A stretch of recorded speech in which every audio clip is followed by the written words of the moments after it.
All right, all right. What's going on, everybody? Welcome back to the Thursday Night Hang here on the OnoLive channel. Here we're doing the Coffee and Cigars live stream. Episode number, what's this? 266. How's it going, everyone? Welcome to see you, Craig. I see that you're here, man. Good to see you. How are things up in Ottawa? And Mom's here too. Good evening to you, Mom. We're here, and man, it is cold. Look at me. I'm wearing this vest here, my hunting vest. I'm actually a little bit salty about my vest. I bought this last year because our group of friends was like planning on doing a pheasant hunt, and then it just never happened. So I went out and bought this vest. I was like, oh, I'm ready. I'm ready for my hunting adventure.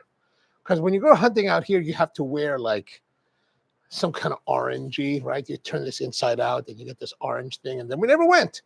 Like I had this whole outfit ready, country style outfit, breeks and like tattersall and a vest with the low profile cap, and I was all ready. And then they're like, yo, you need to wear like orange. I was like, what? Orange? That's not fashionable. I even had like a knit tie. I was all ready. And the knit tie that I had ready for it was a Polo Ralph Lauren knit tie that I wore in high school. So it was like super accurate. I was like, oh man, so down. George, how are you? And so today, George, how are you doing out there on the porch? Because, man, I opened up the garage doors. I was like, man, it is cold. I was hoping it was going to get a little bit warmer. Like I was in shorts and T-shirt yesterday. For the last couple of days, I've been shorts and T-shirt. And then suddenly, this morning on the live stream, Mom can attest to this. I think Mom was with us. I'm like, I can see through the window, there's big raindrops. And it wasn't raindrops because they were falling kind of slowly for raindrops. But I was like, I hope they're raindrops. It turns out it's snow. And it didn't start collecting until like, I don't know, 12:30 or so. And then I was like, man, it's getting to snow. Luckily, I had to go out and get some propane, but it wasn't collecting. So that's good. But man, I opened the door. I checked the temperature. It's like 40 degrees. It feels colder, right? I think it's just because we had warm weather, 70s the last couple of days. So 40 feels really cold right now. I'm like, man, I'm really cold. This is not funny. Like the temperature in the garage this morning was like 60. No, it was 40. Right. So I'm like, okay, it's not bad. I mean, this is like normal winter temperature here, but man, it just feels colder. I don't know. George is all good on the balcony. Excellent, excellent. So what do we got going on? We got some coffee tonight, as always. We got some cigars. Tonight's cigar is kind of a special cigar. It's actually, as you probably saw in the title, it's a cigar from 2019. It was gifted to me by Rahul Gupta, one of my good friends who owns the Tobacco Leaf here in Maryland. And he gifted this cigar to me on my 50th birthday, which was back in 2019, so quite a while ago. Yeah, 7 years ago now. Almost 7 years. But our coffee today is one that I've been working with for the morning show. And it is a cold brew coffee that we've been doing. We're doing it in a big tower. If you're not familiar, at the old Spro, I used to have these towers, these brew towers, that would brew a gallon of coffee in about 12 hours for cold brew. And it's a really interesting method of brewing that I've used a lot over the years. And today we kind of pitted it against the immersion style brewer, which is kind of like a toddy style brewing. And basically the difference is that with the tower brew, the water slowly drips through the coffee over a period of 12 hours to give you your extraction. In an immersion brewer, you've got about the same amount of time, 12 hours. You're grinding the coffee coarser, but now you're letting the water and the coffee steep together for that time period. And in this particular case, we let it run 24 hours, whereas the brew probably took about 12, 14 hours total. Actually, it actually dripped slower than that. So it probably dripped around 18 hours, 18 to 20 hours probably.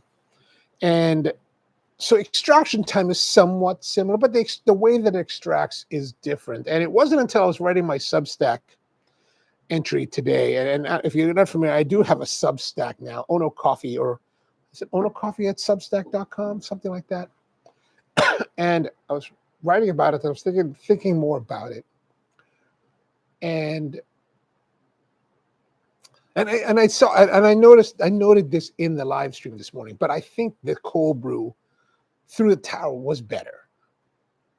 objectively better. The more that I think about it, it was better. We're going to try it again tonight. So, because you know what, with the Tower Brew, since it's a commercial brewer, it brews a gallon at a time, which is a lot of coffee. Tony, how are you, man? So I've got pretty much a gallon of coffee left here, as you can see. Cold brew, started on the 11th, ended on the 12th, and I don't know what to do with this. Like, I don't drink this much coffee in a week. So we're just going to have to brew some of the coffee. I put it in this container, and it just kind of, actually, it's been sitting on the floor here in the garage all day with the 40-degree slab, just trying to keep it at 40 degrees, letting that transfer of thermal energy hold it at a basic temperature. So not too bad. Tony, how are you, man? Good to see you. Did I say that already? I probably did. So if you're starting to smoke your cigar, let me know what cigar you're smoking. I know that George is outside, and let me know where you're smoking. If you're having any beverage, I'm presuming that Tony's having some form of dietary Pepsi, and I'm also presuming that Eric says to use a straw. Do I have a straw here? I should use a straw. That would be kind of funny, wouldn't it? I'm presuming that George is having some form of Nick Manillo cigar.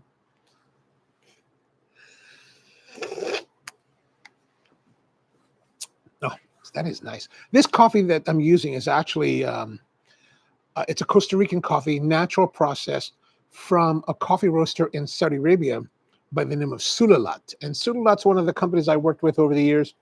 Wonderful coffee roaster. They roast on Loring coffee roasters, so they like that lighter roast profile. So this is a relatively light roast profile, very different than the kind of cold brew that probably a lot of you are used to. A lot of cold brew places will give it a deeper roast, a little more robust, a lot more chocolate. This has notes of strawberry, cherry, dark chocolate. Some of the forms that we tried today had a bit of a tannic finish. Really interesting coffee, but a different coffee experience than probably what you're used to. All right, I'm going to try to pour this into this cup here. This is my Hotel Roosevelt glass that I stole from my trip to Mexico many years ago. I stayed at this hotel once. Nice little hotel, not a fancy hotel, in the Condesa area. As you can see, it's pretty old because it says Mexico DF, back when it was called DF, back when it was called Distrito Federal. Now it's known as CDMX, Ciudad de Mexico. So it's a little bit, it's changed there. I don't know what the difference is. I don't know what that means.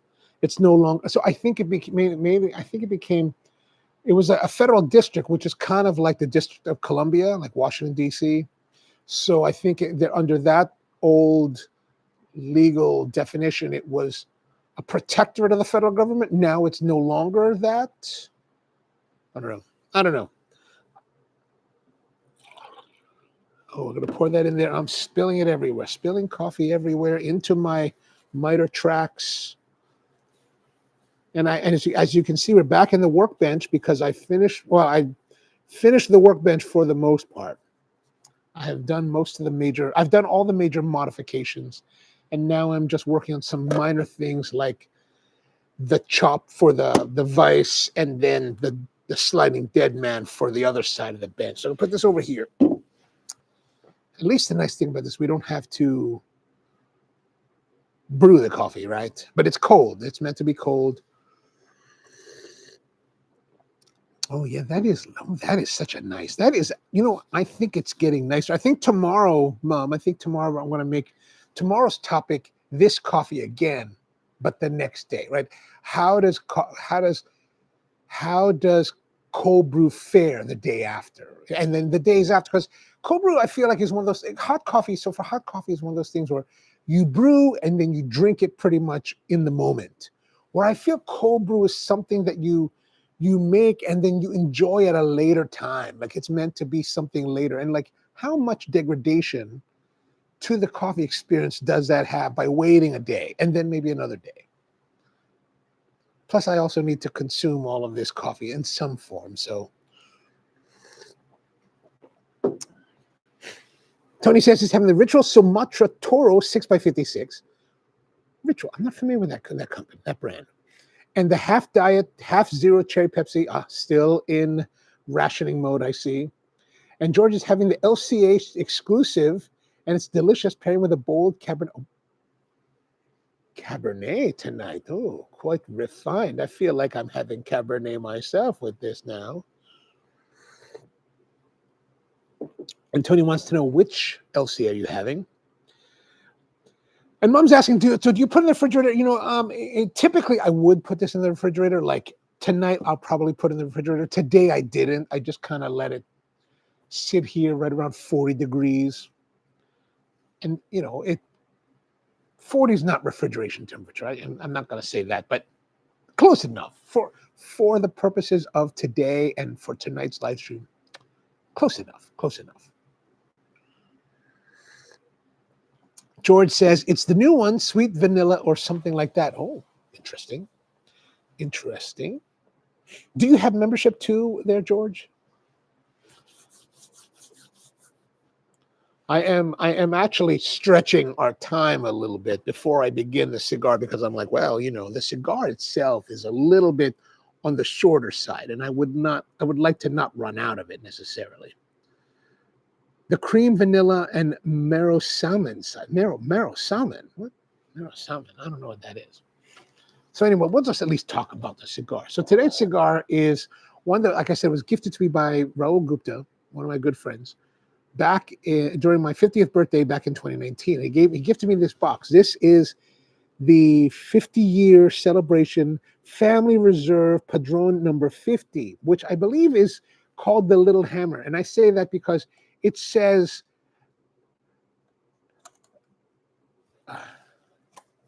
Little Hammer on the inside here. And I think hammer is mortillo, right? So I think Little Hammer would be mortillito. I don't know if that's right or not, but maybe that's correct. So I'm going to read to you a little bit about this hammer, Little Hammer. And let me find I need to get my glasses because I can no longer see. My understanding is that the Little Hammer is a theme that when Orlando Padron, the patriarch of the family, first emigrated to the United States, he brought a hammer with him. And the hammer was how he started. I think he worked as a carpenter initially and then started making more cigars. So something we're going to find out. I got my glasses, and I also brought my little hammer here. This is not a mortillo. This is what they call a geno. This is a Japanese-style hammer. I don't know if I talked about this before, but I got it a few weeks back. Ordered it from a guy in Japan. Handmade, hand-forged with 2 different types of steel. And then you pay all this money for a head, and then you still have to make the handle, which is actually kind of interesting because there's a way to do it so that it fits your personal style. And the guy that I bought it from, he was like, you're probably going to end up making 2 or 3 handles before you get the right fit. And I was like, I don't know about that, man. I don't want to spend that much money and time on handles. But now that I've been using it for a couple of weeks, I'm like, yeah, I can see that. We're going to have to do more. But I have this as just in solidarity with the Little Hammer. So Little Geno, Little Hammer, right? That's it. Okay, Maduro Calamines. Oh, Maduro Salomon size. All right, let's see here. What do they say here? There's a couple of different texts here on the box. There's on the top this maroonish kind of text here. It says, as a boy, this is from Jorge Padron, also known as George Padron, right? As a boy, my father would show me a small old hammer and tell me how it had changed his life. I think it's because some of it's kind of covered. With his children, grew up hearing the story of the there it is, mortillito. It is mortillito. Okay, mortillito, the Little Hammer. It became a tradition which we now tell our children. Oh, because tell our children. The hammer represents the dedication. It's more of a claw hammer, right? Old school claw hammer. Look at that. You can see that. It's not less geno and more claw. The hammer represents the dedication and hard work that went into building Padron cigars. It reminds us of our roots and humble beginnings, It stands for tenacity, integrity, perseverance, loyalty, commitment to quality, and so much more. I think that's what it says. There's parts of it that are covered from age. The hammer helped lay the foundation for what we are today. The hammer has a deep and special meaning for the Padron family. This is why we are sharing the story with you. Oh, very nice, very nice.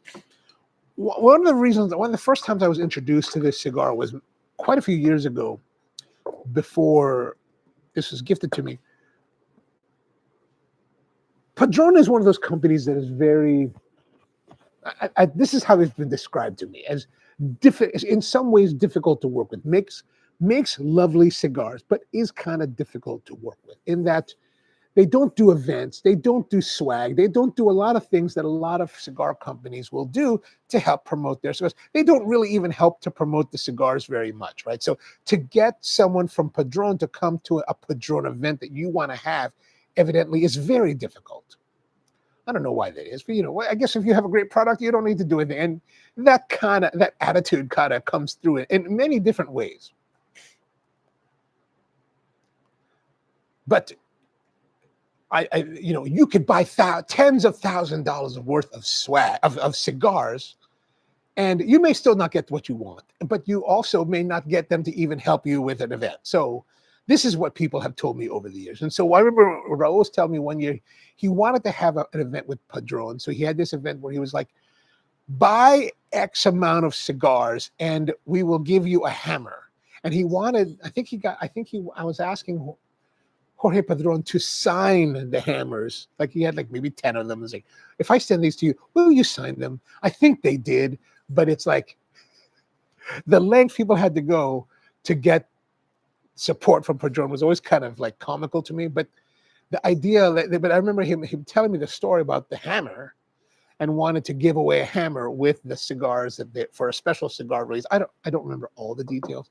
This was like well over 10 years ago now. But, I thought that was kind of interesting. And, Padron, like I've told you guys my story about visiting the factory and how that was a whole like deal as well. But, good stuff, right? Good stuff. Let's hear. There's some more here about the hammer. We're going to read that. Rusty, how are you, man? Just leave the restaurant now. All right, excellent. Drive safe, drive safe. The Little Hammer, a story by Jose Orlando Padron. In 1960, so this is from Jose Orlando Padron himself. In 1962, I arrived in Miami, an unknown city in a foreign land. I had to start from zero. At first, I received $60 monthly as government aid given to Cuban refugees. I was 36 years old, strong, and in good health. Every time I cashed that check, I felt like a burden on the country that had taken me in. For many days, I looked for a job and did not find one. Every night, I went home and thought of the future. I was determined to do something so that I could support my family. One day, Raul Fernandez, a friend who worked in the Cuban refugee office, asked if I had any carpentry skills. I said I did. He gave me a gift, a small hammer, which he asked me to put to good use. This is as an aside, which makes me wonder, like, here's Jose Orlando Padron. Let's say what he wrote here is accurate and true to how it was back for him back then. I don't know the family's history. I don't know what they did in Cuba, but I wonder, like, did he really have carpentry skills?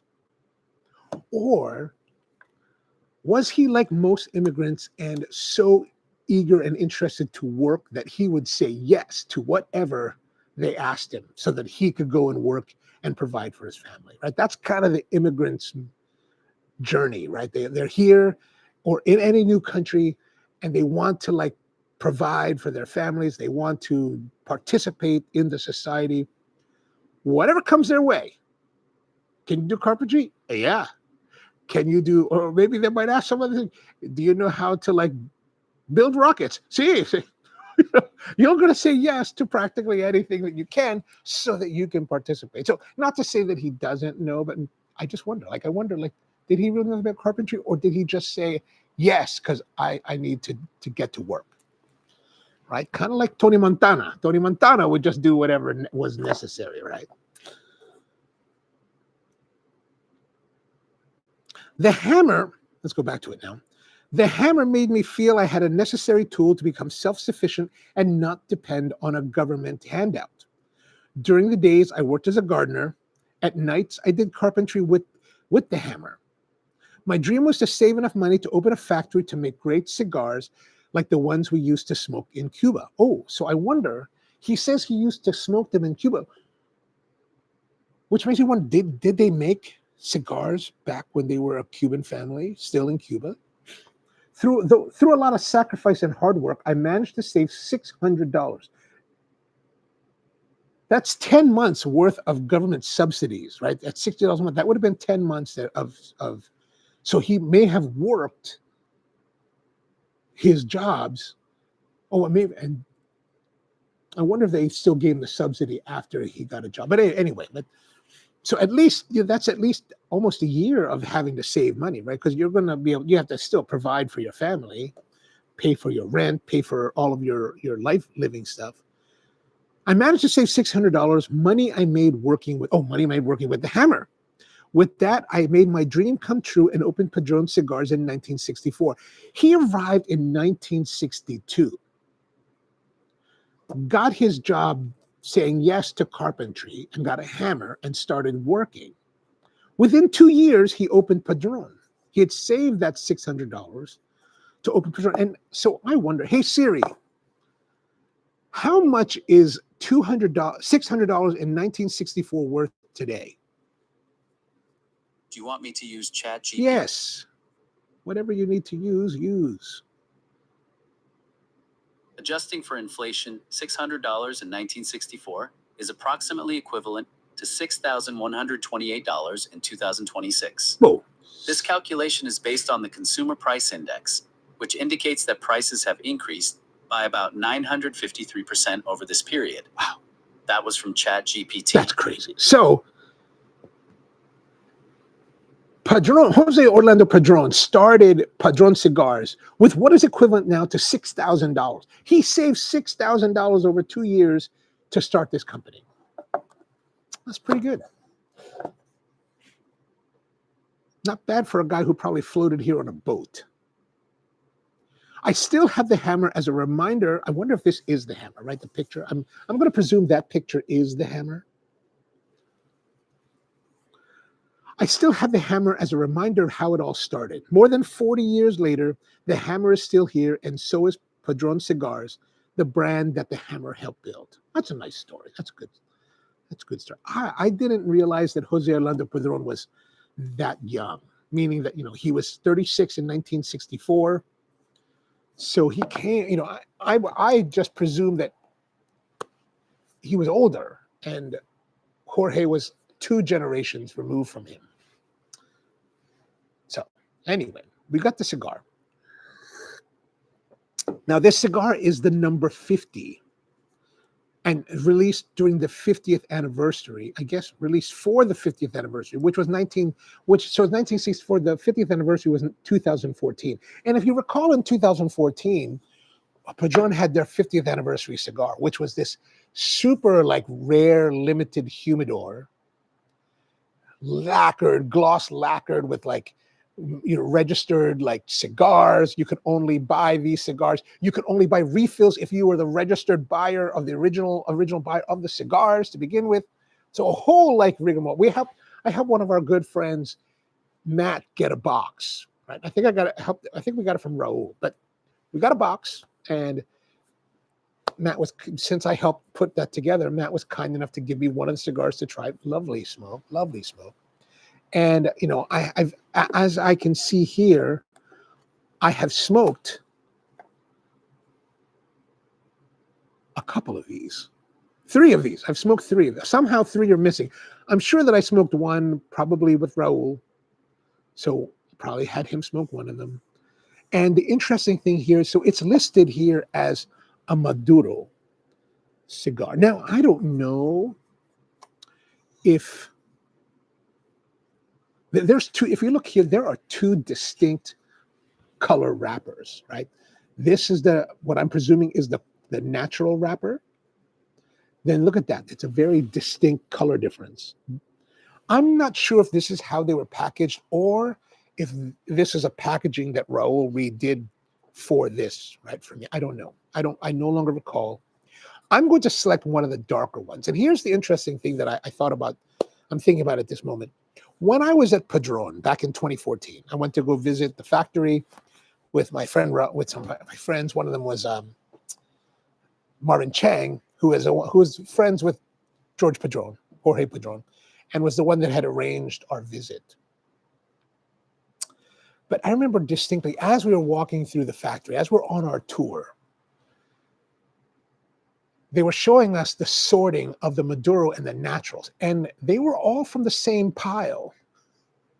So I didn't think much of it to ask at the time, or maybe my Spanish wasn't good enough for clear clarification of this. But my impression was that the cigars that are Maduro and natural are the same cigars. They're just color sorted to separate them.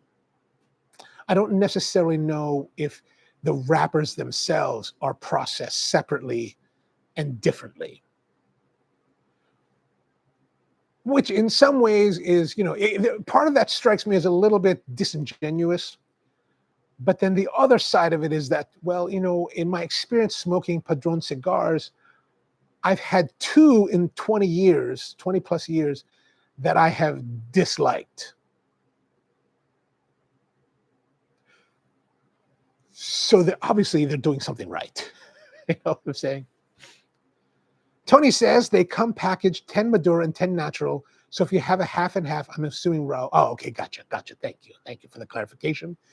And George says that box would have lasted 2 minutes. I just kind of dug it out of the humidor. I was like, oh, there's a box. I need something for this. I need something for the live stream. I better find something to smoke. All right, so I'm gonna choose the darker wrapper, right? I want the Maduro, since the box says Maduro. And I've smoked one Maduro. So it looks like here I've smoked one Maduro and 2 naturals. So now we will have eliminated 2 Maduros and 2 naturals after tonight. Now, I'm a little bit concerned. We've had a little bit more humidity. Like yesterday was pretty humid. So I brought this with me outside and I was like, oh, it should be all right.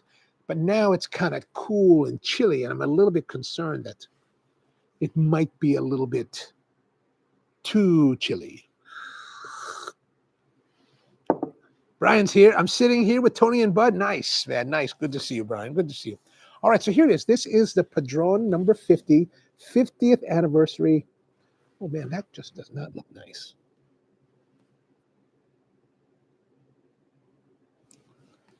I think last week we didn't like the glare from the background. All right, that's better. Oh, that's better. That looks better. All right, here we go.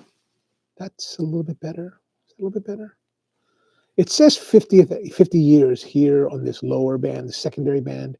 Family Reserve, 1964. So 1964, of course, is the year they started the company. And box pressed.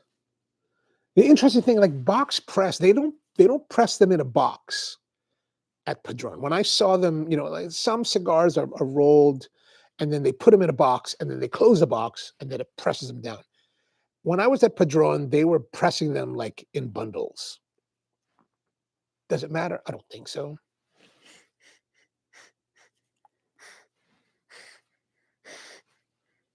It's a very light aroma. Like there's a light manure character to it.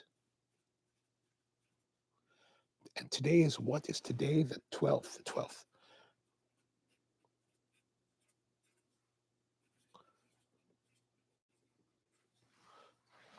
So let's look at the Maduro.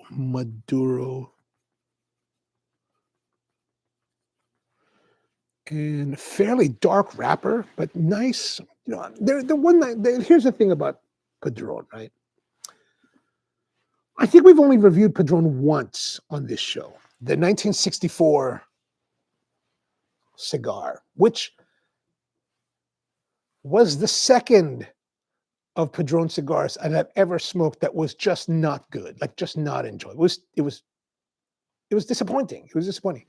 The other time that I had a disappointing Padron was, what was it, 2014, maybe 2013, whenever they released the Damaso, when everybody was rushing to do Connecticut, Connecticut shade wrapper, whatever, they released the Damaso. And that was just god awful. God, I hated every moment of smoking that cigar. I was at Liberty Cigar in San Diego smoking it, and I was like, this is gross. Like, it was just a horrible. And I know a lot of you guys say that they have changed that blend, and I've complained about this here before, but I have been reluctant to try it again, and I should know better because they've always made great cigars, right? But those are the only 2 times I've had bad cigars. Every time else has been very, very good. I'm hoping this will still continue that role. But very light kind of manure. I'm going to say the fragrance is on the lower side. Nice, but not like, not super expressive.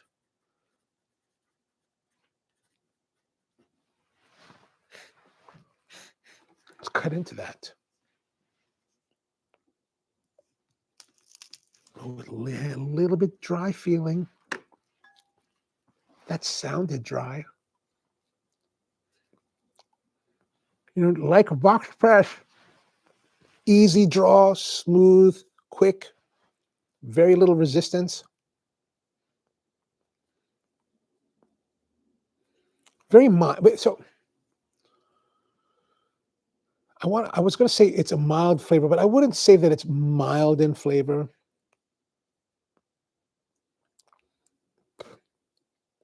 It's not bold in flavor. There is a very muted expressiveness to the flavor of the cigar. Nice complexity, but it is much more muted. And I mean much more muted than a lot of other cigars that I would normally be smoking, like the Revenge, right? The Revenge is very pronounced, very forward.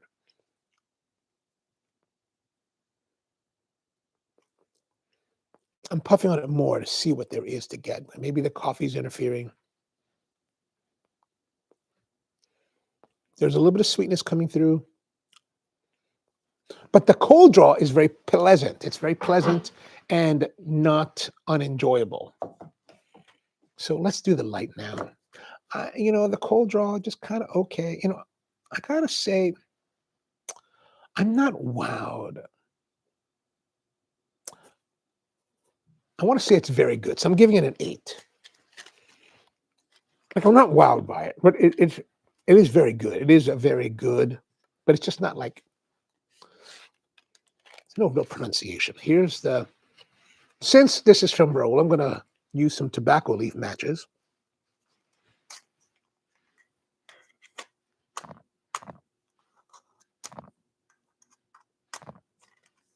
A little bit hard to light. These have been sitting in the humidor, so could be a little bit hydrated.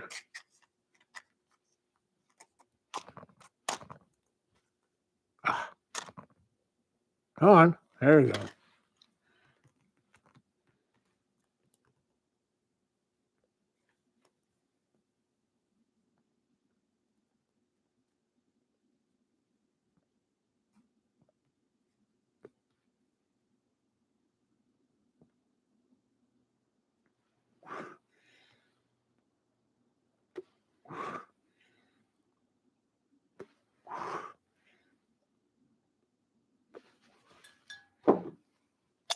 All right, here we go. We are beginning the journey.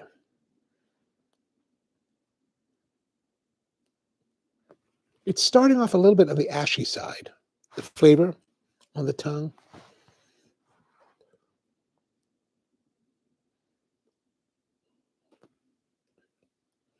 A little more complexity starting to come through, overcoming the ash.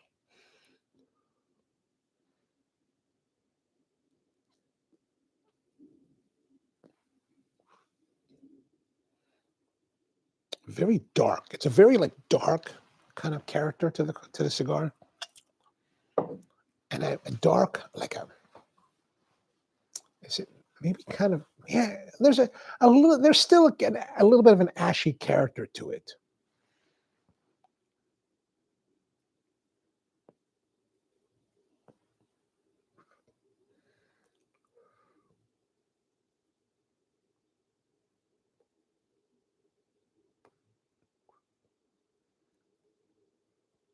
but there is interesting complexity to it. So it's a dark. There's complexity starting to come out of it. The draw is very nice, very easy, just enough resistance.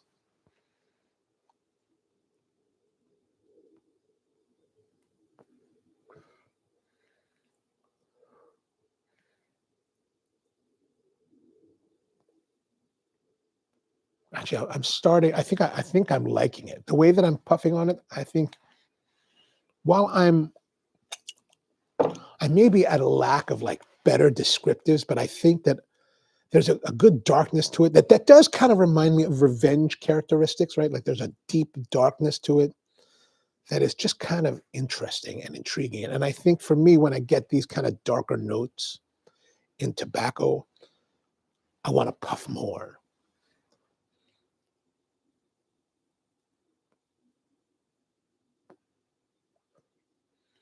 Okay, now that one had a lot more complexity to it. A lot more depth is coming out now.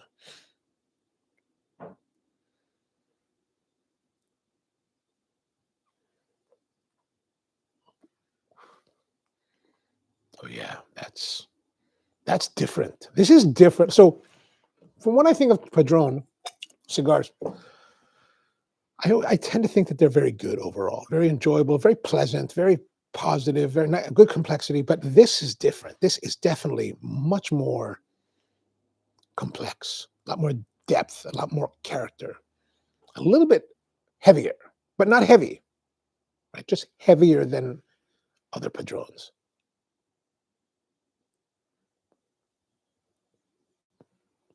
Like heavier in kind of a, for lack of better terminology, better descriptives, revengey-ish, right? There's that dark quality that I presume comes from the Brazil Arapiraca on the Revenge that I find quite alluring to my palate. There's similar characteristics here.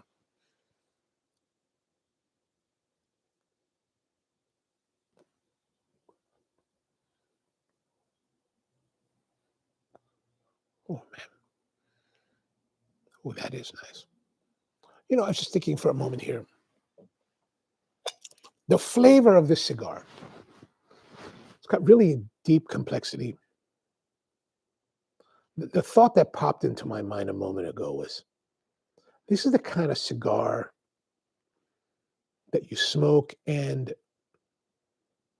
you want to be, it makes you feel contemplative, right? Like this is a cigar to sit down. Like I feel like this is a cigar to sit down in your chair, maybe smoke solo, right? I think that if you smoked this in a room of boisterous dudes talking about whatever's going on in the world, you'll still enjoy the cigar, but you're missing out.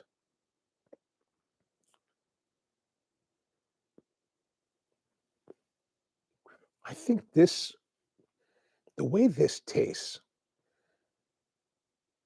it's one of those things that you just want to, that I feel like I would like to sit down in a quiet room and just concentrate on the smoke. And I don't say that about a lot of cigars, maybe none of them, but this is one that I feel that's what I would like to do. I would like to do, like get a big wing chair by the fire and just kind of sit there and chill and just be like, this is not a cigar for like watching TV shows, right? Like if I was watching Starfleet Academy smoking this, I'm missing out. I'm wasting it. Like this is,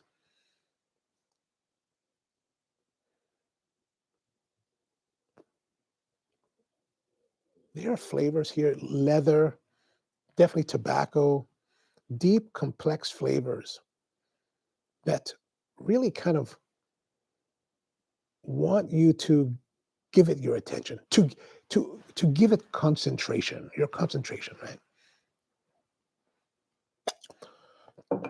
George says the Family Reserve from Padron just hits different. Yeah, man. Wow. Like like I said, I probably smoked one of these in 2019. I haven't smoked in the 70th. Man, there's something different going on with this one than other Padrons, right?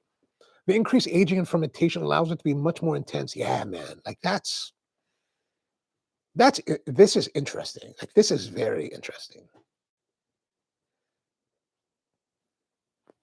You know what I mean? That like a lot of cigars are great for just kind of sitting around and chit-chatting and whatever, Padron, the 1000 series from Padron, perfect examples of that. Great cigars, very enjoyable, but it doesn't really need your attention. Like you can enjoy it and have a great time with it without having to be like contemplating it, right? But this one, I think this is a cigar that to get maximum enjoyment, like this is something that you can like consider, like just sit there and be like considerate about your smoke. And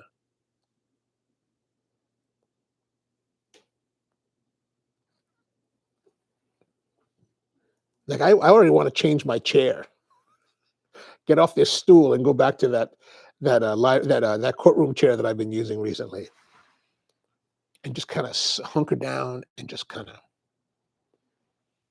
get a feel for it. Brian says, I missed the coffee. What's the coffee tonight? Tonight's coffee is a Costa Rican tower cold brew brewed coffee made in the coffee tower. Like if you remember at the old Spro in Hamden, we had those big coffee towers. Made it in one of these for the morning stream. Costa Rican natural, a lot of nice strawberry, cherry, dark chocolate notes to it, good body. Actually, a really nice accompaniment to the cigar.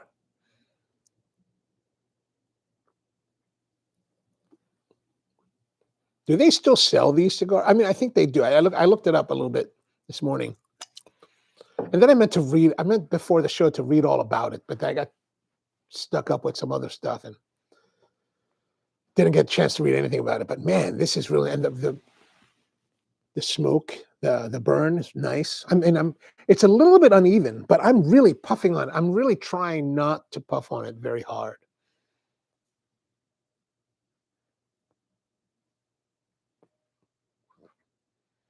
I gotta say though, like when I say that this is a cigar, there's like right now there's just like a little bit of like dark cherry note. Maybe that's the coffee informing the palate, but I definitely feel that on the palate here, like a dark chocolate cherry cordial.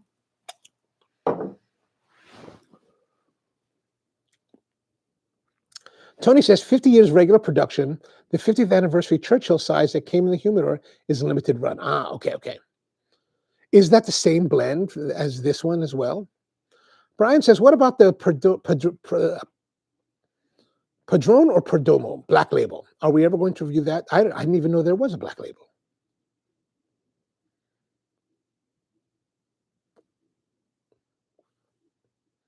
But what I was just thinking, like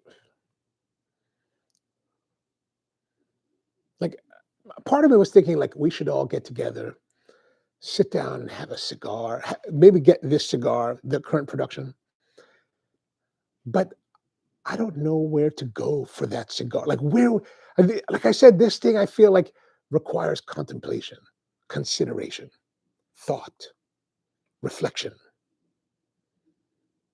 I cannot think of any environment that I live near that fosters that kind of environment.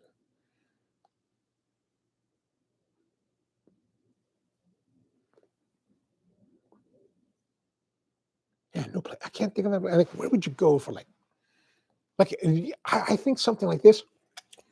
I would like to have it. I see the ultimate enjoyment of this cigar in like a library kind of environment, like someplace a little bit, subdued lighting, quiet.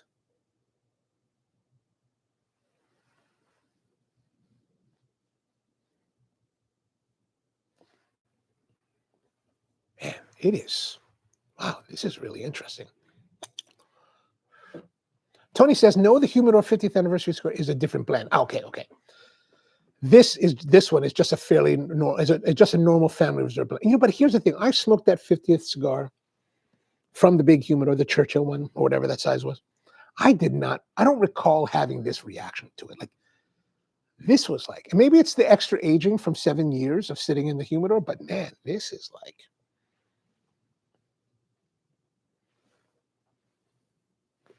for a cigar that started out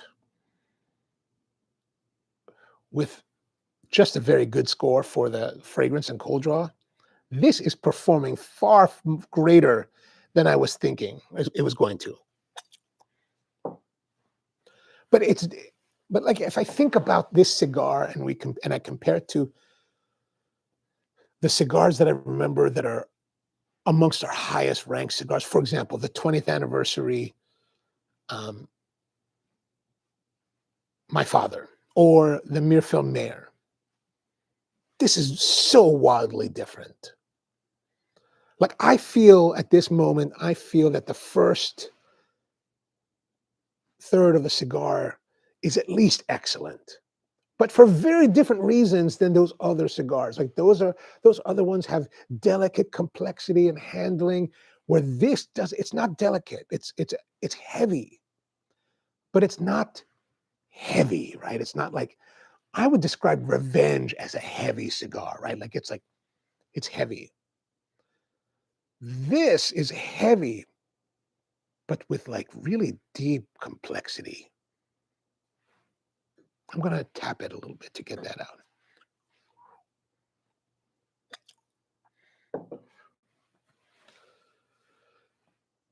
Padron Black Label. Huh. I have to look. I have to look for one.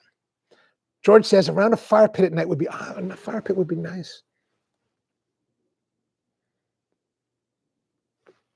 Maybe with some nice port wine.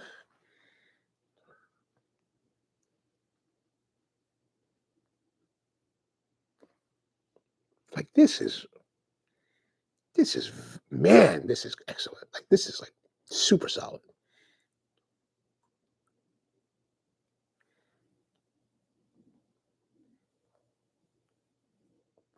You know, all of you know how much I love the Revenge. That cigar is heavy, deep, you know, in some ways harsh, but I love it. I gravitate towards that lately more than most cigars. But when we score it on the show, it's what, 87, 86, somewhere right around there. So it's very good. It's just not in the highest, what we've determined to be the highest echelons of cigars we tried. I feel like this is somewhere in the higher echelons. I feel that.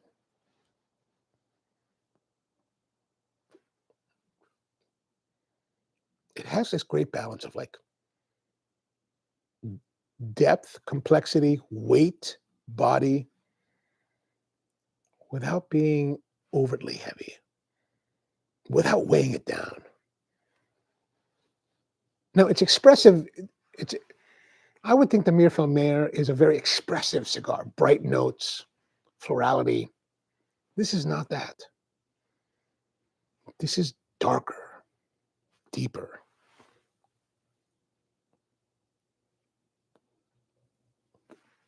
Vastly different, vastly different. Tony says, I disagree with the fire pit because I think the campfire smoke would overpower your enjoyment of the family reserve. That could be an issue, depending on how you sit. Yeah, I don't know where to go. I wouldn't know where to go. Like I would think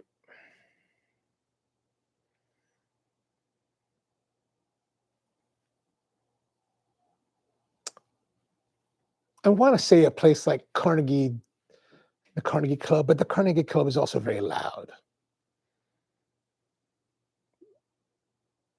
The bookstore in Soho is also kind of loud and crowded. Club Macanudo it's every place is loud. And I mentioned those places that are in New York because I can't think of any place here that would be conducive to the kind of contemplation I would like to give this cigar.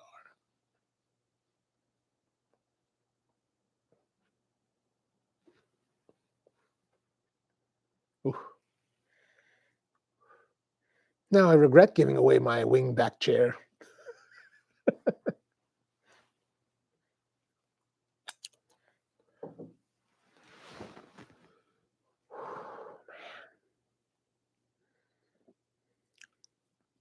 I mean, we've got strong body. So I think we're done the first third. I'm going to say we got very strong body. I'm going to say we're at 9. I'm going to say 925. Oops, 925. Wrong space, wrong space, wrong space. I'm going to say flavor is 9.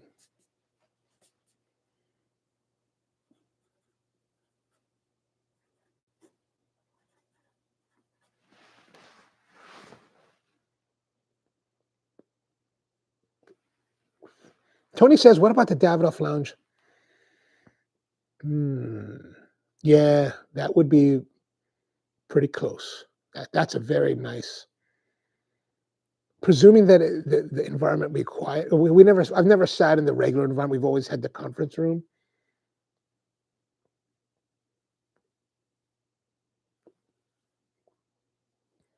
That could be possible. That could be a place. That could be a place. I don't know if they sell Padrones. I'm sure they do, but I just don't recall. I'm going to take off the first band. Like we are plowing through this cigar. Now I wish it was bigger, right? Like longer.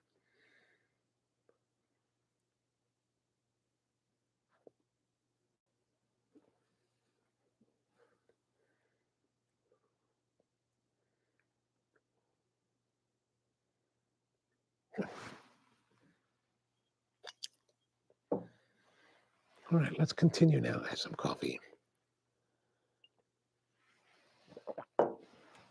But I don't really want to drive 3 hours just to like have a cigar like this. I just maybe can sit outside by myself, hoping the wolves don't come for me.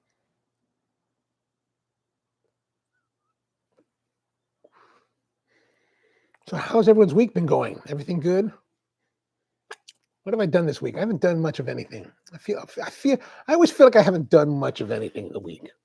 I may have done a lot. I just feel like I don't do anything. I was working on a shop project that I completed today, a little cart for here in the workshop. I've been thinking about it for like the last 6 to 8 months. Finally kicked it out the last couple of days.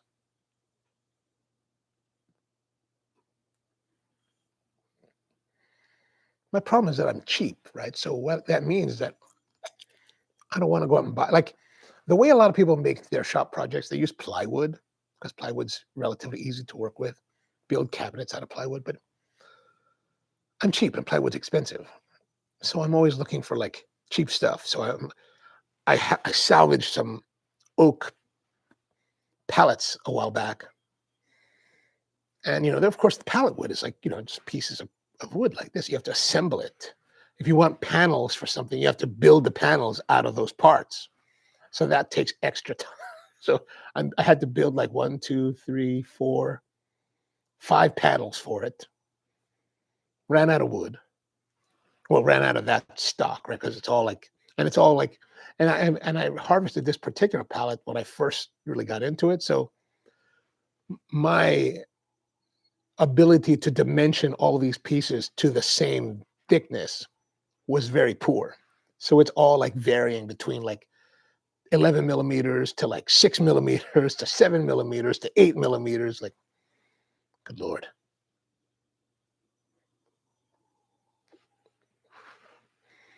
Rusty says, I've been keeping busy trying to keep up with everything that happened. I know.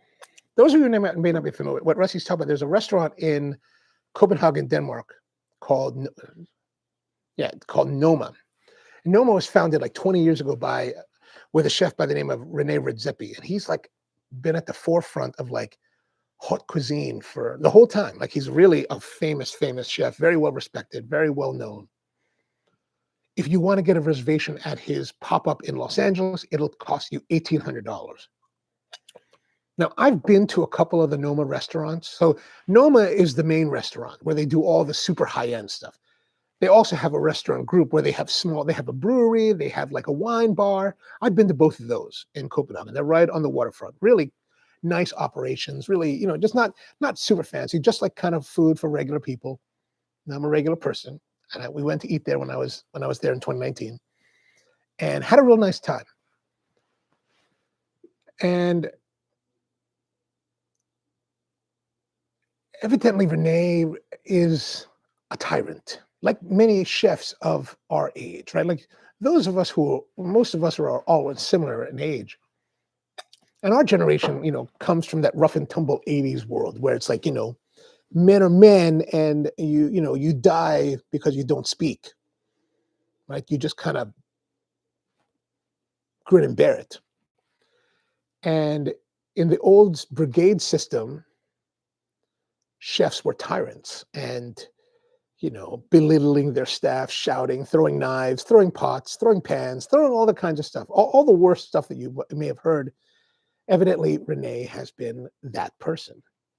The thing that strikes me the most odd about that or interesting about him is that he came out last week with a post on his Instagram admitting all those things. I guess he'd had some of his staff finally speaking out about it and calling him out and naming him in social media, and he's been responding to that, and he's been like, I gotta say when the response that I read from him last week, I thought was well done, acknowledging his deficiencies and his faults without trying to push off the blame. At least that's how I interpret it. And I thought that was good of him. But what struck me last week was, you know, those of you who know me, I came from the motion picture business, right? So when I worked in movies back in the 90s, it was very similar in style to the brigade system in that you had your director, your producer, your unit production manager, and they were all just fucking tyrants, right? Especially in the 90s, it was a terrible business to be in. I think it's still a terrible business to be in today. But back then it was it could be very abusive. But we come from a world where we got beat as kids. So being abused is kind of part and parcel of who we are. The new generations, not so much. Which is what you find Gen Xers complaining about all the time. Like, oh, the kids are weak, blah, blah, blah, blah.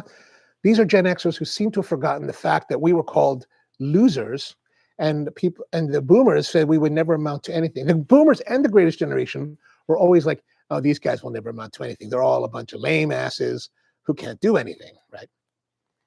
They weep for the future, right? And so I think a lot of people in our generation have forgotten where we were.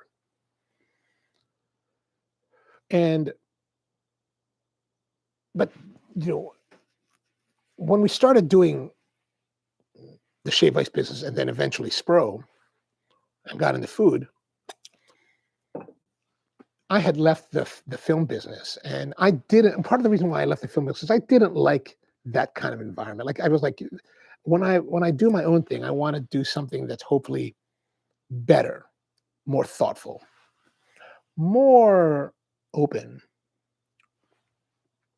And I think that I would like to believe that at Spro we were able to achieve that for the most part. Like I still come from our background, so there were definitely times when I was a total tyrant about things, and I totally flew off the handle about things. Especially in the early days, right? The early days was like that was like the battleground where you had to learn how to like work with people, and so I'm definitely guilty of being that person at times. But by the time we got to doing Hamden in 2010, I had already been thinking a lot about it, and I think that especially after that point, we really kind of worked hard to create a system where kitchen and frontline would be supported. And it was part of the discussion back then, like in the late aughts, mid aughts, late aughts, early 2010s. That was a big part of the food this discussion in food service, even though a lot of like kitchens were still run the other way. So for someone that's as progressive as Renee, to have still been caught up in that up to 2026 is kind of shocking to me, right? He's one of the most progressive chefs in the world. I would have thought that he would have adopted more of a more benevolent approach over the last 10 years, especially, right? 15 at least, but 10 years. So to see him still in that mode, it's like, Man, did you not learn?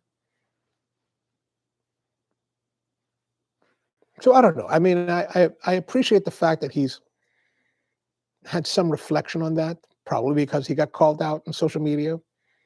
And today or yesterday, he announced that he was going to step away from Noma and step away from the foundation that Noma started and allow his staff to take over completely and run and then go in a different, whatever direction he wants. Craig says, he did resign. He did resign. So I wonder, but I wonder, like, what does that mean for Noma? I mean, I would presume that they probably have a strong enough culture that they can continue. But like, what will happen without Rene Redzepi? Where does Noma go? Like, for example, when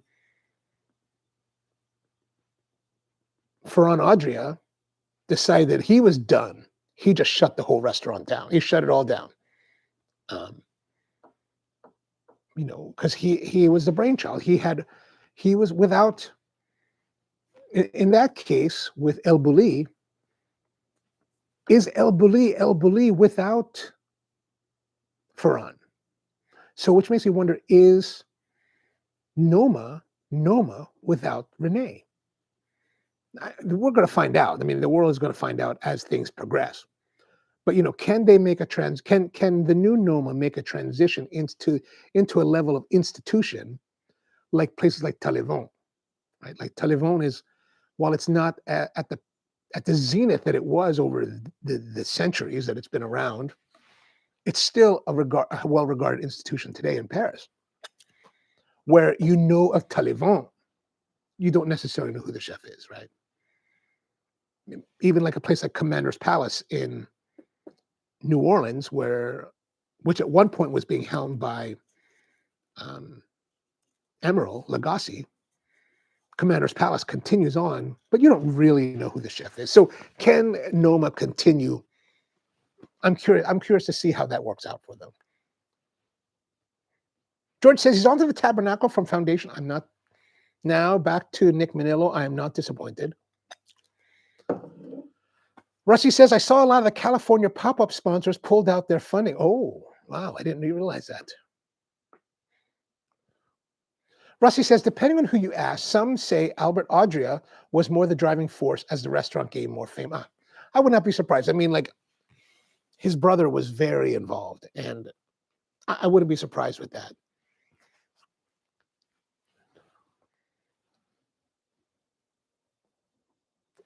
One of my good friends in the coffee business, he was telling me this after the fact. He's like, man, I got a reservation to El Bulli. This is before El Bulli announced their ending. Like this is probably back in 2010. He's like, man, I got a reservation. Like someone gave him a reservation to El Bulli. So he flew to Spain. He was telling me later, he was like, dude, I got to like El Bulli. I was like, dude, how was it? He's like, I got there at the appropriate time to find out that my reservation was the day before. It's like, oh my God, man, that's so terrible.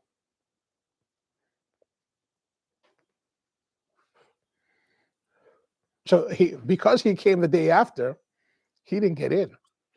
I was like, oh man. So what do you think about that, Rusty? What do you think about Rene and all of this that's happening?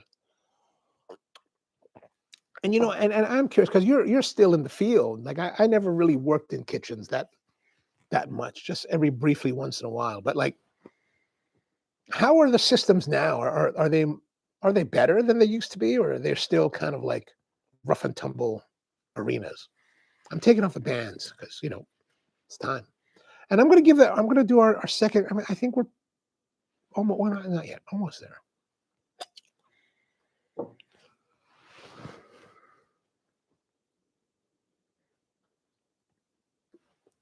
I feel though that in modern times, with newer generations of cooks, you can't operate that way. Like I still work with some chefs and I see their kitchens, and it's not. I don't see the execs acting in the way that they used to. So and maybe that's just because of the people that I associate with now don't really do that kind of thing. That's not the kind of environment that they try to cultivate. because they came up in those systems and they're like, we want something different.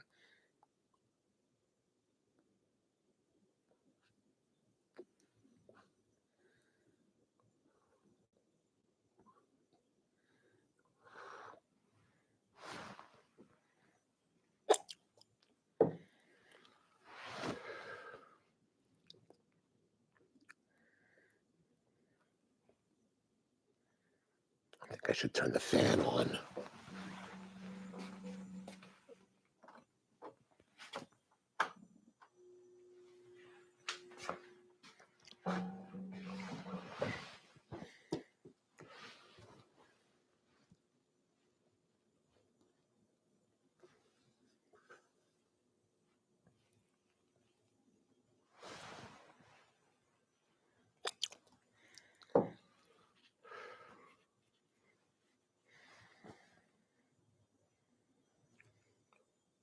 So how's our cigar doing? See, this is the problem. Like we get into these topics and like it distracts, it distracts from the cigar, which is why I was saying earlier, it's like, I feel like this cigar, like in that time we've been talking about Renee and Noma, I have not paid attention to the cigar, right? It's just been there. It's been good. But this is really one of those cigars that you really need to give it your attention. And that's why I was saying, I think that the way to truly enjoy this smoke is, because otherwise it's just like another cigar that's darkly flavored, and it's just kind of in the background because you're doing other stuff. You're thinking about other things, where this one really,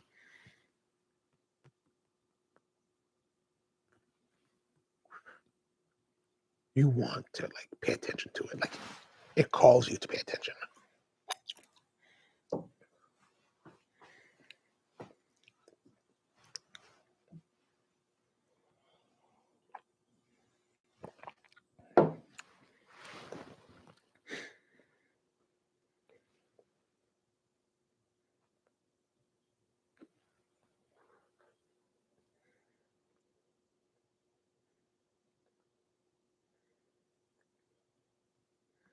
So what's going on this weekend? Anything good? There is a big show on Saturday called the Patina Show, the Potomac Tool Auction. There's a group called the Potomac Tool something. I can't remember the name of the group, but they're all about hand tools, hand woodworking tools, hand planes and things like that. And they have this big show and auction once a year in not Odenton, but out towards Mount Airy. And last year the guys were like, hey man, you need to check this out. So I was like, I'll go check it out. So it starts at like 7 a.m. And then there's an auction that happens like around 1 or 2 o'clock in the afternoon. And I was like, okay, there's time. So I did whatever I needed to do that morning and then headed out there like in the late morning. I got there probably 11:30, 12 o'clock. That was way too late. Like everybody, so it's a big show where there's all these vendors, outdoor vendors. They set up their tables and they sell whatever hand tools, whatever tools they have. And then on the inside, there's other vendors. And then there's the actual auction lots.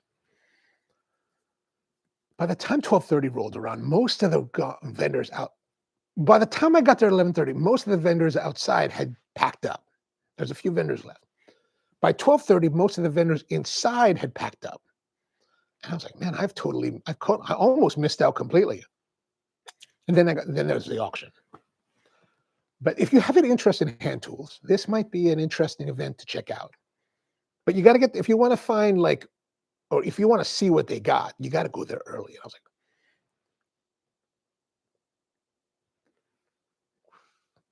if you punch into Google Patina Show, it'll pop up.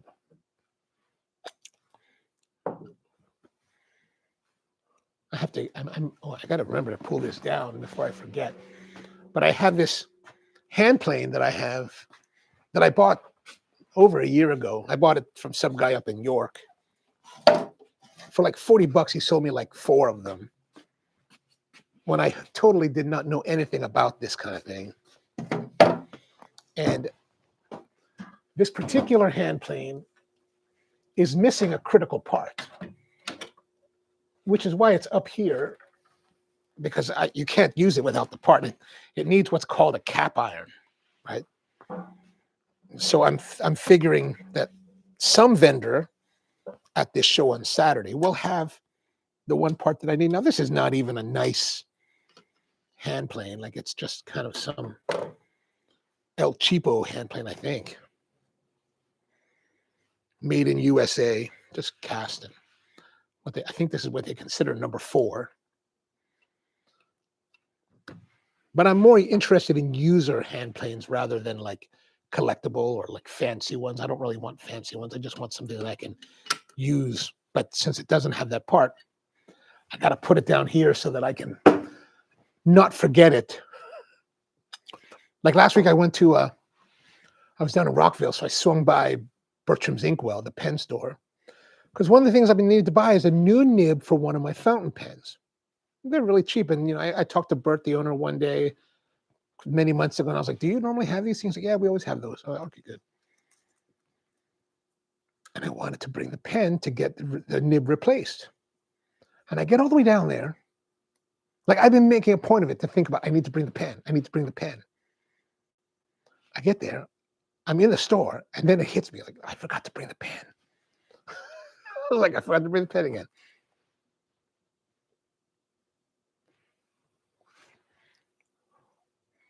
There's definitely a nice heft, depth, and complexity to this. That's very different than Padron cigars.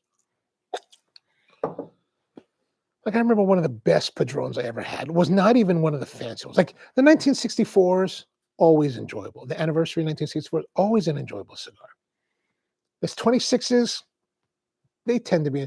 I don't know. I tend to groove more with the 64s and the 26s. But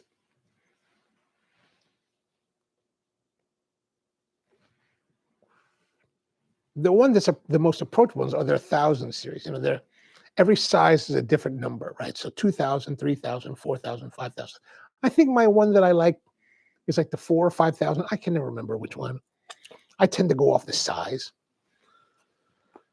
And I remember like one of the very best Padrones I ever had was one of those 1,000 series, right? I was in Nicaragua one year and heading to El Salvador. But I was running out of cigars because I'd already been in Nicaragua for like a week or so. But luckily at the airport in Nicaragua, at the departure lounge, they have a Padron booth. They had back then they have a booth. I think today they have a big boutique in there, but they had a booth at the time. So before I jumped in my flight, I went by the booth. I spoke to the girl. I said, let me get a box of those 4,000s, Maduros. They're probably like Corona, some are Corona Robusto size, 5-pack. Bought it, tossed in my bag, flew to El Salvador. At the hotel that night, I finally bust them out after doing whatever we're doing. I sit down, light this sucker up, and this was the very best Padron I'd ever had. Like at that point, it was the very best. Like, we always talk about hydration and care for cigars, like keeping the cigar in the perfect environment, blah, blah, blah, blah, all that talk. This cigar was that. Like, even though it had flown in a plane for like an hour in that low humidity environment, this box of like cello and plastic wrap protected cigars had perfect hydration. It was like as perfect a cigar in quality, technical quality that I ever had. The smoke was brilliant. The flavor was brilliant. The hydration was brilliant. Like, it was just like brilliant on so many levels. Like, I've never had a cigar that was so perfectly humidified. That was truly like, had you told me this before, or or if you told me this even now, and I'd never had this experience, I would be hard pressed to believe you that the hydration, like there's a certain level of hydration that's perfect. This cigar was that. And I was like, God, if I could recreate that, and for every cigar, it'd be like cigar, it would revolutionize the way we like enjoy our cigars, I think. George says, while you were in Mount Airy, head to Frederick and hit up the Madrones for a meal. Really good food. Madrones.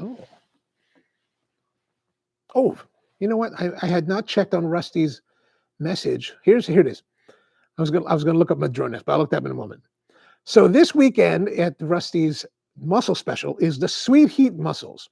Fresh PEI mussels sauteed with garlic, ginger, and scallions in a sweet chili butter sauce. Garnish of cilantro and chow mein noodles. Ooh, chow mein noodles. What if you put on a bed of chow mein noodles? That would be so that the noodles get soppy with the sauce. Like pan-fried noodle. Oh my God, man, that would be like that's me riffing on that. But there it is. Look at that. It looks lovely, dude. Look at that. I just would like more crunch. I just like that more crunchiness. So there, that looks lovely. That looks lovely there, Rusty. George says that's Padron 3,000. Okay, 3,000. Man, it was so good. It was so good that day. Now, progressively, as I smoked through the box of those 5 cigars, they weren't as perfection because the environment had changed and they were now susceptible to whatever the environment was in El Salvador. But that first night was God. It's not even my favorite cigar, but God, that was just like a sublime experience. I don't know about you guys. What do you think? Tell me, what was your most sublime cigar that you recall? I mean, it's one of those things that just will stick out in your mind. Like, God, that was fantastic. And I know all of you have great, fantastic cigars, but what was that one that just stood out above them all?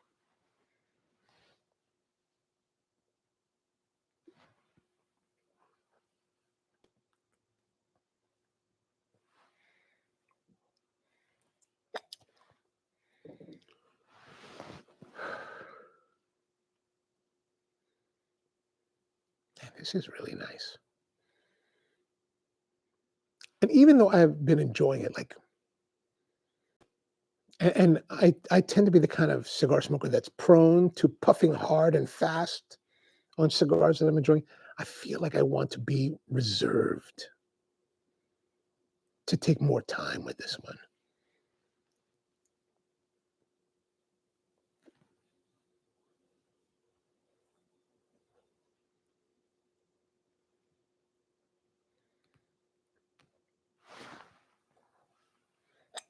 Brian says the Cohiba Robusto 2001. Ooh, tell us more. Tell us more. And Tony says that Buddy says it was the first Rolly. Well, I mean, I can only presume that it must be an accurate statement because Bud went totally hog wild on those Rollies after that point. Like, I mean, we're talking now. Well, that had to be like, I don't know, 15 years ago that happened. And we still talk about that today. I'll tell you what, one day when my time has come on this mortal coil to end, that will be one of my favorite memories of this lifetime.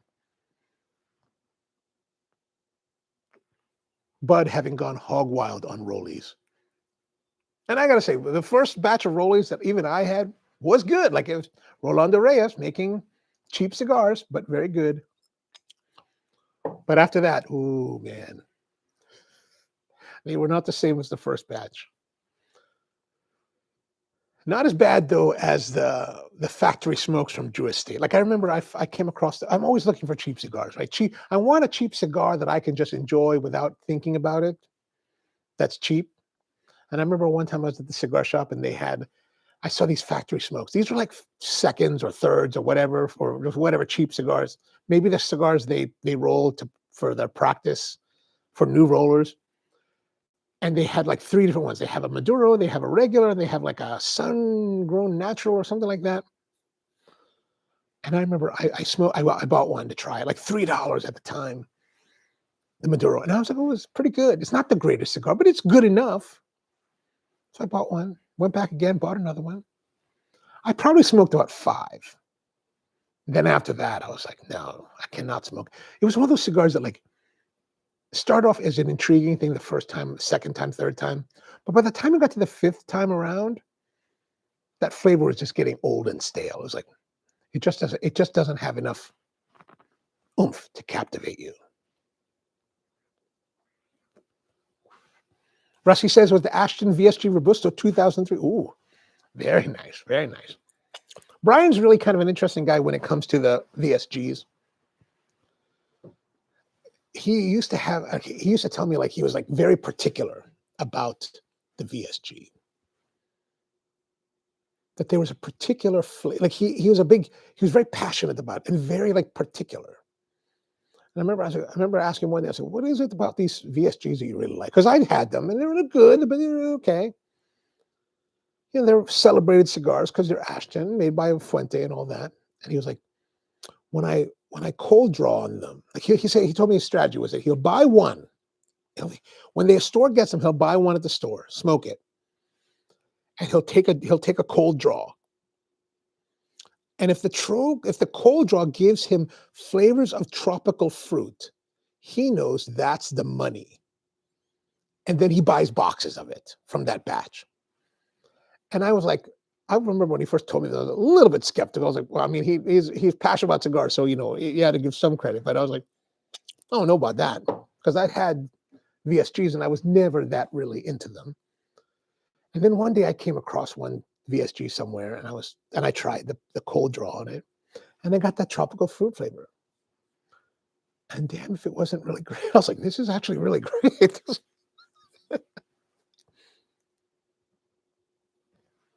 George says, in 2016, I bought a box of Padron 40 year to celebrate my completion of grad school. Awesome. Congratulations. Opened the box the day after I took my last final exam in my final grad school class. Oh, amazing, amazing. Brian says, Steve's out there but under the weather. What's going on, Steven, man? I'm sorry to hear that, man. Hope you feel better.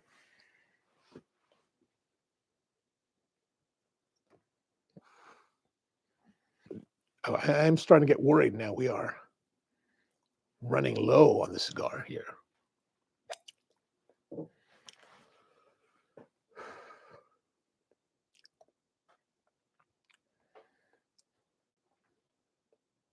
Oh, Stephen, what did you figure out about your trip? Last week you said you were asking about places in the Philippines. Fortunately, that was a place I'd never been to. Are you leaving soon?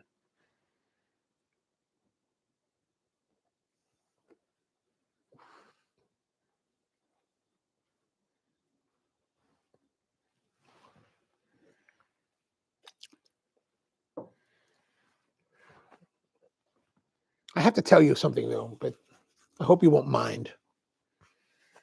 But I want to encourage you to be very cautious when it comes to Filipino girls, right? I used to have a saying. I used to have a belief, right? Like I traveled to the Philippines a lot over my lifetime. And I would date girls there, right? I would date girls. But I always kind of had this rule. I would never date a girl there seriously. Or I would never let it progress to a level of heavy seriousness unless they could get for one criteria alone. They had to be able to get a passport. They had to be able to get a visa to the United States on their own without me. And why is this? Because the United States, as far as immigrants from the Philippines, is very hostile. And in order for you to get a visa to the United States, you have to show a certain level of wealth. Not necessarily that you're rich, but that you have means. What the United States government doesn't want are people that are coming they don't want to give visas to people because people will overstay their visa. That is a real thing. So my thought was always like, if they can get their own visa, then I never have to question whether or not they're with me because they want to be with me or because they want to be with me because I've got a blue passport.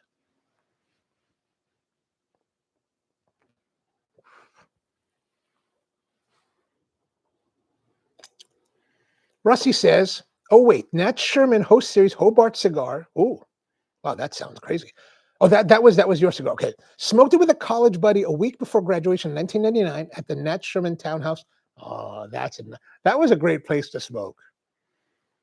Like they had this, if you guys never been there, Nat Sherman, but before they changed and sold out, they used to have a townhouse at 42nd Street. This big kind of cavernous room, multi-levels. But they had a cigar lounge down in the basement. But you kind of had to like buy cigars or be a member to get in there. But on the upper level, they would have these like little like two-seater chairs or benches. I always enjoyed sitting in those benches, just smoking in the townhouse. I always thought that was fun. I mean, maybe I thought it was fun because I couldn't get into the lounge. I didn't know anyone that would let me in. But that was a good time. Mom says, when I was on my honeymoon in 2002, I bought 2 boxes of Romeo Julietas and I finished one. Oh, that's a great one. That's a great one. It reminds me of a time like when I first met Skip Martin, right, in 2013. I was in Honolulu, September 2013. And we all were together in Honolulu. Marvin, me, Skip, our crew of guys there. And this was not too long after Marvin had Pete make for him the T110s. And I remember this kind of rankled Marvin a little bit because in the week that we were there, we saw Skip one weekend, and then he went away to Maui for a week, for the rest of the week, and then came back to Honolulu by the weekend. So we saw him on the weekend, and then by Friday, he came back to Honolulu because my group of friends back then, we get together. We would all get together Friday afternoon at our other friend's house for cigars and steaks for lunch. And so I remember like Marvin had given him a box of T110s when he arrived. Took him to Maui. He liked those so much. He housed that entire box in that week. He was like, I smoked the entire box. So I was like, this is one of the most rare cigars at the time that were out. And he's smoking he housed the entire thing. I was like, man, crazy. Rusty says, we used to cut class on Friday afternoons once a month to make our pilgrimage to. Oh, that's awesome, man. That's awesome. This is when you were still in opera school, right? I forgot the opera. I want to say Juilliard, but I think you were at a different school. I'm thinking Juilliard because I've been listening to podcasts with Alan Tudyk, the guy that's the star of Resident Alien. I found a podcast by him. He does a podcast with Nathan Fillion, his co-star from the TV show Firefly. And it resurfaced because Nathan released this series of like shorts on YouTube where he's going around to the houses of each of the cast members from Firefly, knocking on their door. They answer the door. They're like, "What are you doing here?" And he's like, "It's time." And they're like, "It's time? It's time." And they leave it at that, which, if you're a Firefly fan, then now you're like, holy God, is it going to happen? If you're not familiar, Firefly is a sci-fi show that came out like in 2002. One season on like the C and CWT or something like that. And it was such a weird show that the network didn't know what to do. It made by Joss Whedon, and they shot 14 episodes. They didn't release them all. I don't think they released the last one, and they didn't release them in order. So it was, when they released it, was all kind of jumbled. But the whole universe they created for that really found an audience. I found it years later, after they made the follow-up movie Serenity, like in 2005 or 2007. And I've always been a fan of that show. Ever since I found it, I was like, oh my God, I really enjoyed that show. But I've been listening to Tudyk's and Fillion's podcast, and Tudyk's been talking about how he went to Juilliard. So I keep thinking, for some reason, that's why Juilliard's on the mind at the moment.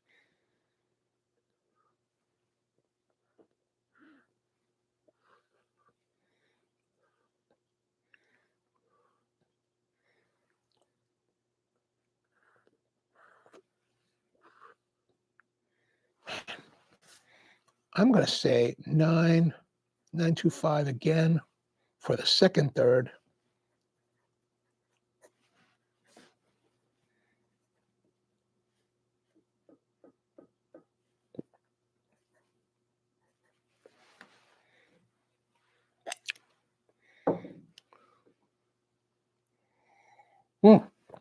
There it is. Rusty says, I was at Manhattan School of Music, 1995 to 1999. Amy was at MSM with me from 97 to 2003 for her bachelor's of music and master's in music. She then went to Juilliard from 2003 to 2005 in the Juilliard Opera Center. Oof. Man, to go to Juilliard, that would be. I was never good enough in music to go to Juilliard or acting or any of that stuff. I was never good at that. When I was younger, I really wanted to go to Parsons. One of my friends went to Parsons. I was like, man, I should be at Parsons. I wasn't good enough for Parsons. I ended up going to MICA, the Maryland Institute College of Art, which it's funny now because like I was talking to one of the students.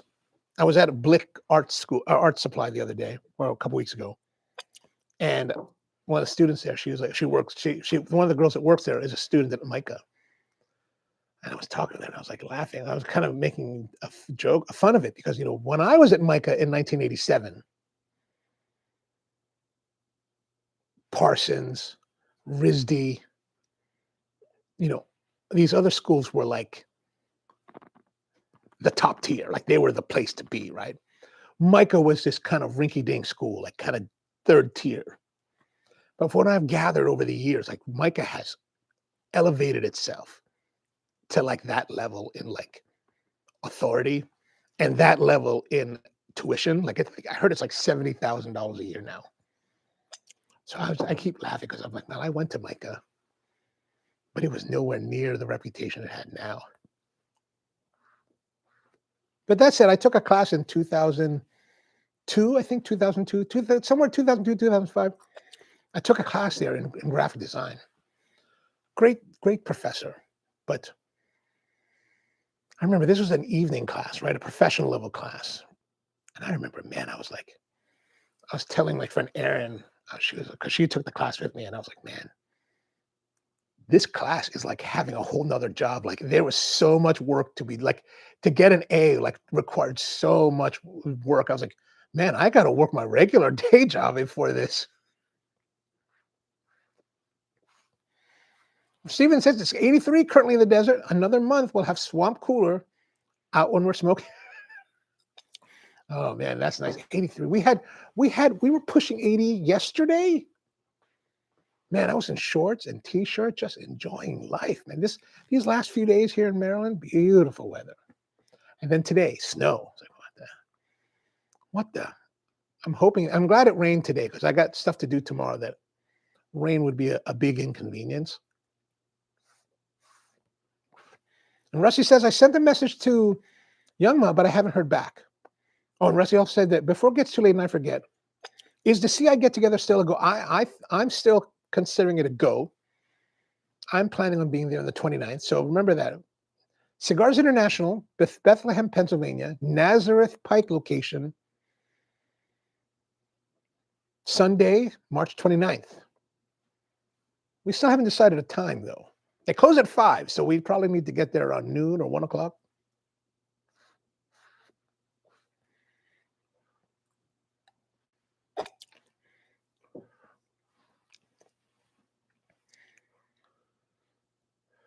And it's only, 2 weeks away? It's the 12th. Yeah, 2 weeks away. It's on my calendar. Palm Sunday. Oh, it's Palm Sunday. I'm a bad Catholic.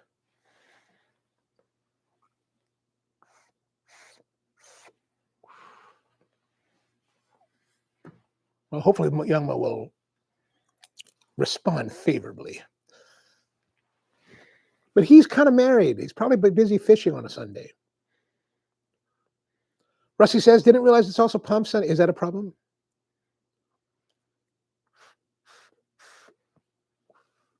I'm not a good Catholic, so it's not a problem for me. But I'm not such a bad Catholic that I eat meat on Fridays during Lent. I have been very good at the fish thing these last couple weeks, last few weeks. But here's the thing, for me, it's like if I forget, but if I remember, see, I'm not a good Catholic, right?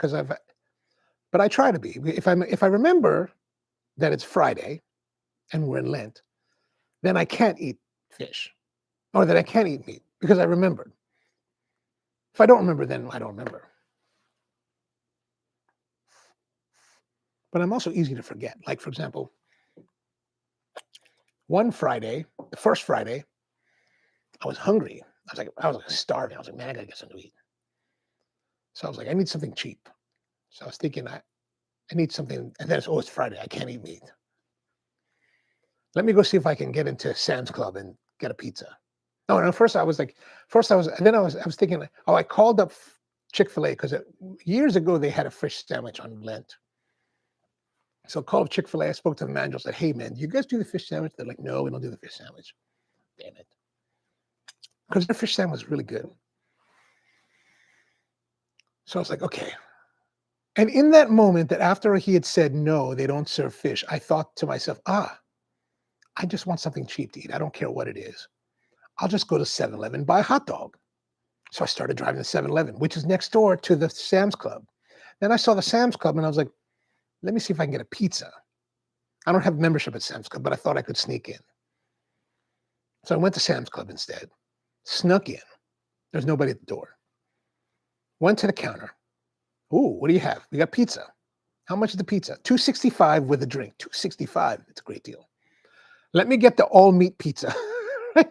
I already know it's Friday. I totally forgot. And in these 10 minutes that have passed, I have totally forgotten that it's Friday. And then as she's preparing my food, it hits me. Oh, it's Friday. I can't eat the meat. I said, I'm sorry. Can I get the cheese pizza instead? So I don't know if the pizza is the same price for meat or cheese, but I paid $2.65 for a slice of cheese and a Diet Dr. Pepper.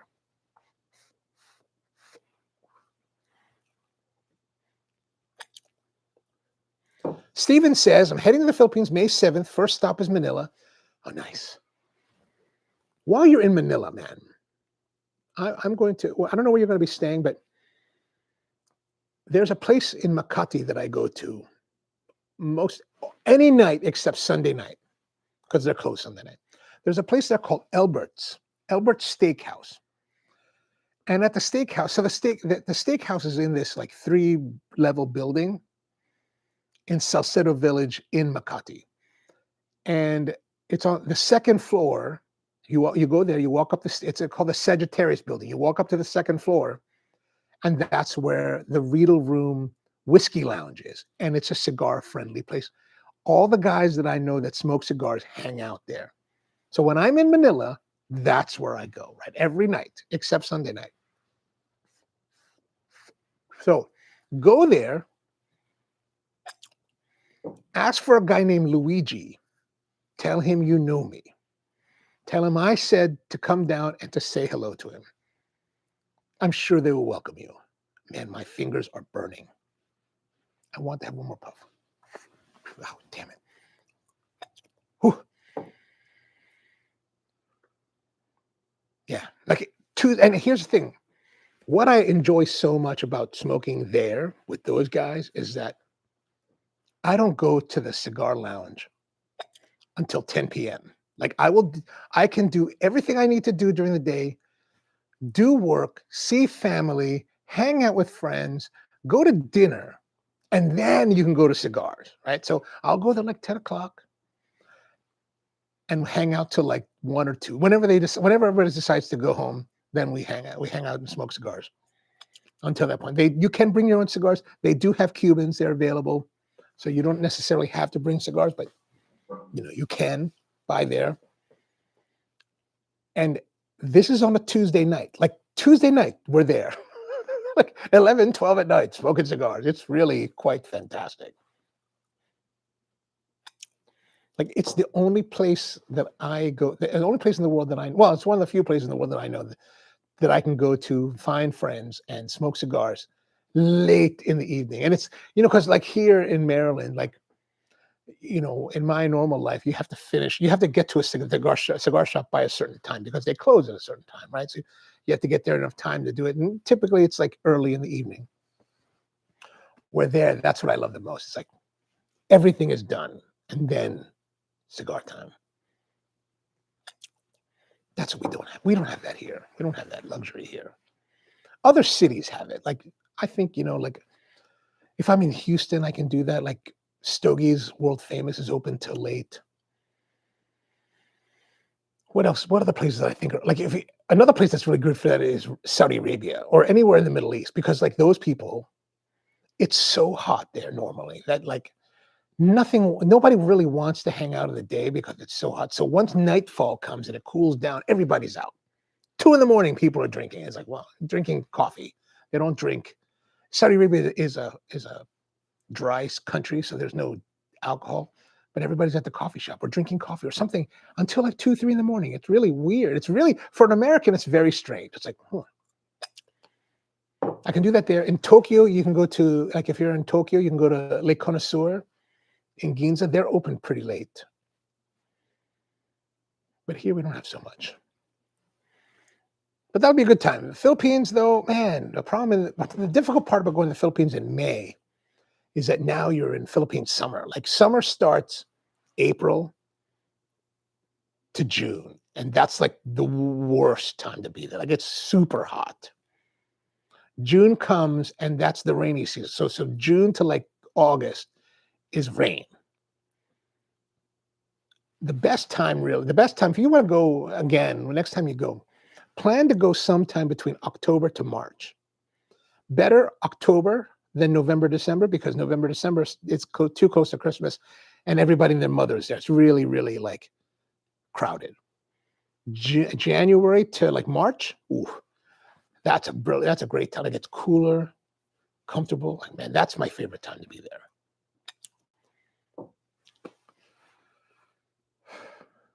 Yeah, that's good times. Good times.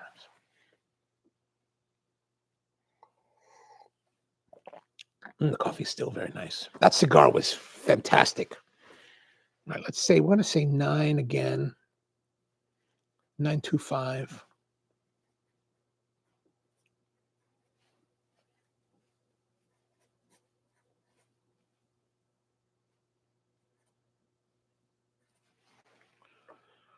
Burn and draw, man, fantastic. 9s for burn and draw. Consistency, I'm going to say 9 as well.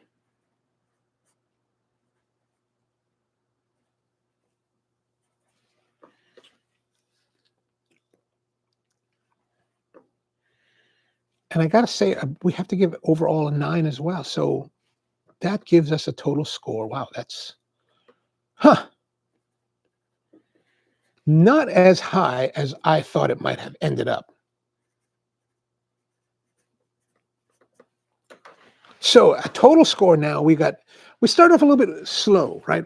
Very good, 8 at the beginning, and then 925s for a lot, 9s and 925s for the 3 different segments, and then 9s for our burn and draw and consistency, and then 9 overall, which gives us actually a total score of 89.75. So I thought we would actually break 90, but no, just a little bit short of 90. About as short as 90 as you can get. So, but really just a wonderful, wonderful cigar. Like I said, it's a cigar that's very much one that wants you to give it its attention, like give your attention to it. If you try to find one of these cigars and smoke one, I encourage you to do it in a quiet time, a time for contemplation. I think that's when you're going to find the most value in this cigar, because it's really one that, like, and it's one that it's kind of the only cigar that I've smoked that really I felt this way, right? That I want to sit down and just kind of revel with it.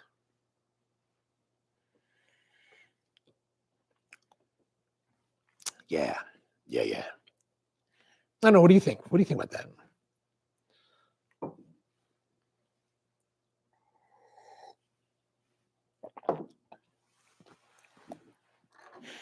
What else has happened this weekend? There's the Patina show, and then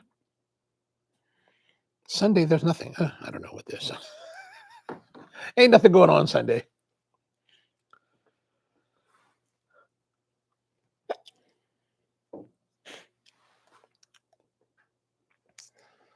I don't know what else is happening.